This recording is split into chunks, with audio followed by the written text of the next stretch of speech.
In the beautiful village of Umwabo, in the silence of the night, a horrifying scream was heard coming from Ogechi's compound. In the dawn of the night, the men in the village came out from their huts with their wives hot on their heels, everyone eager to know who and where the scream came from. "Inamdi, did you hear that?" Amaka said to her husband with fear laced in her voice. "Go back into the hut, woman," Nnamdi said to his wife. By this time, the whole village was up, worried with questions. Umuabu was a small village with less than 300 residents. Therefore, everyone knew each other. The men chatted amongst themselves, with 10 of them evading the compound of Ogechi, where the noise came from. In the middle of her hut, Ogechi laid in a pool of blood, with her dress stripped off her body. Her lifeless body lay next to a knife, which had been used on her. The men yelled on top of their voice, with no one touching her or the weapon. By morning, the untimely death of Ogechi had reached every nook and cranny of Umuabu, and the only question on everyone's lips was who killed Ogechi. The village of Umuabu was small in size and population, but had the necessary personnel and resources to investigate the death of Ogechi. The chief investigator walked into her hut in the morning, where Ogechi's body lay still, stiff, and he began his investigation, taking every details in her hut into memory as she was being carried away.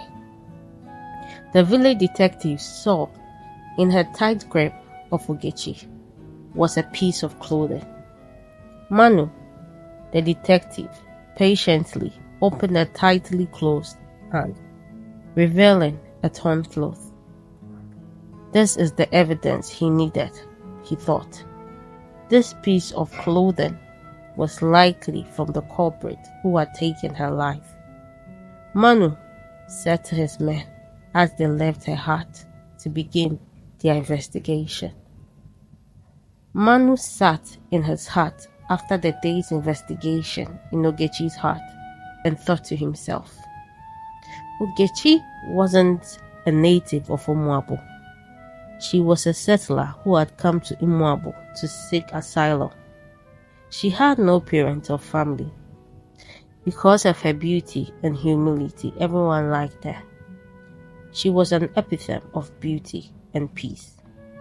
If anyone would dare harm her, it would be out of jealousy of a friend or a rejected man who had gotten his heart broken and angry.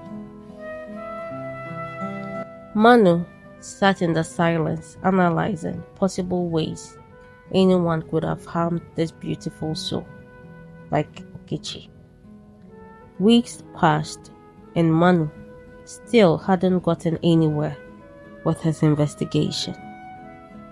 The death of Ogechi struck fear in the hearts of many of Umuabu. Everyone stayed in their huts before sun up and retired to their huts before sundown. Everyone feared for their life. Manu had the evidence of the one who killed Ogechi, which was the piece of clothing in her hand when she was found. But who did it belong to, he thought. Puzzled with this thought, he went to see the king of Umuabu and said to him, "Long live the king, your majesty. I have a piece of cloth which is likely from the killer, but have no way of fishing out the culprit." The king sat down and thought for a couple of minutes and said to him, "Go home, I'll help you find the killer and the guilty culprit for these heinous crimes," the king said to him. The next day, the king of Umuabu gathered his people and said, "Greetings, good people of Umuabu. I need an advisor in the palace. Now anyone who has this cloth," he said, raising the torn clothes to the people, "exactly this cloth, with a part torn, and also very old. The god says you should be the palace advisor." The people with the same clothing began dancing. In the days that followed, men and women brought their clothes to the palace.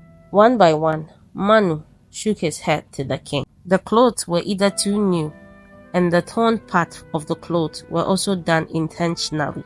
As the people came and went, the crown prince walked by wrapped in the same clothes. The detective watched as he passed by. The worn-out cloth looked exactly as the one he held in his hand. Signaling to the king to look at his son, the confused king said unto his son, saying, "My son, why don't you join the people if you have the same cloth?" he said sarcastically. As the prince got closer to his father, Manu noticed the torn part was exactly as he held in his hand. He nodded to the king, and suddenly guards from nowhere surrounded and arrested him. "What is happening to me? Release me at once," the prince demanded, but was ignored.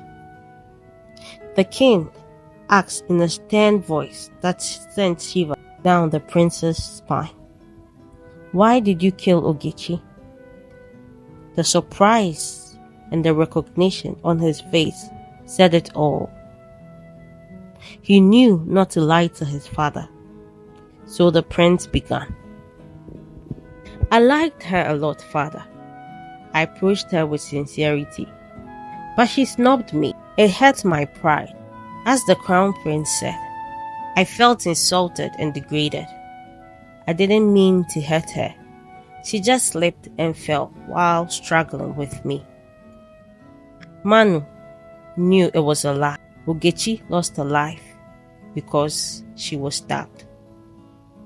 The king said to the guard, "Untie him." Manu quickly stared at the king in shock. Was he going to pardon his son? He thought. The king turned to Manu and said with finality, "Dead this case." Manu went out, stating that Ogechi's death was an accident. She slipped, fell, and hit her head. Manu told this lie over and over again with guilt and the image of the knife engraved in his memory. This is how the guilty sometimes go scot-free when they harm the innocent.